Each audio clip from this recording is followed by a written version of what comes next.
themselves in predicaments that they shouldn't have been in. Anybody know what I'm talking about? I've done it. I've been there. I can testify. Individuals, individuals like a man by the name of Moses. Y'all know Moses in the Bible. Moses, what an individual. He was birthed in the middle of conflict. When he came out, the firstborn was being murdered.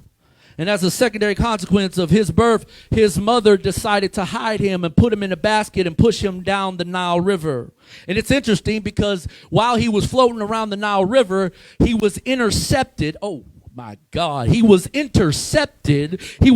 Sometimes when you think it's a bad idea, God gonna get you down a place where something good intercepts you.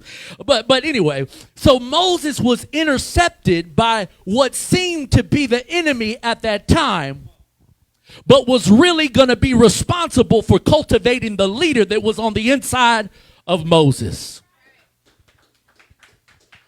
Moses had a difficult situation in life. He had a difficult life. And I say this because the more you look at Moses, the more you realize Moses was too Hebrew to be Egyptian, and he was too Egyptian to be Hebrew. He had a hard time identifying himself for who he truly was. Somebody say identity crisis. So Moses was under an identity crisis. As a matter of fact, that identity crisis was so great that when he saw a fellow Hebrew being oppressed by an Egyptian slave master, Moses decided to go ahead and murder the guy and take him out. You don't think God can use murderers until you read about Moses. So Moses decided that he was going to take matters into his own hands, and he murdered the slave master. And out of a desperate measure to not get caught, he made an escape.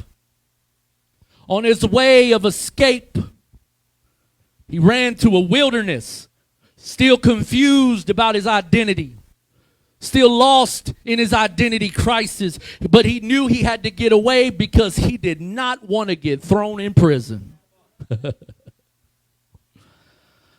So Moses ran to the desert, and I can see it right now in my mind's eye. I can see Moses was probably in the desert thinking, okay, I'm going to try to just get a normal job. I'm going to try to just adapt, blend in, not try to stand out. I got to get rid of all this Egyptian, I got to get rid of all this paraphernalia that represents Egyptian. I got to get rid of it all, and I got to stash. You got to put it away, and I got to act like I belong in the place that I'm at. And Moses met his father-in-law, Jethro. Jethro taught him how to be a shepherd. Moses, still having an identity crisis, was walking along with the sheep, doing what shepherds do, and he found himself face to face in a burning bush that was consumed but not dissolved. It was being burned, but it didn't burn. That's deep. So he probably thought, man, what's really going on with me right now? I'm seeing things burn that ain't burning. And out of that burning bush, the voice of the Lord began to speak to Moses.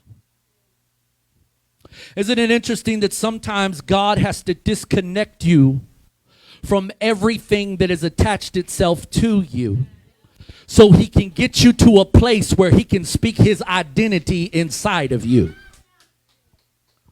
Don't underestimate separation, because if you really think about it, separation is a form of consecration before elevation.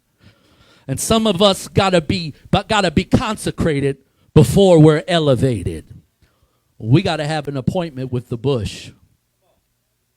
We gotta have a meeting with the bush. We've got to meet with the bush.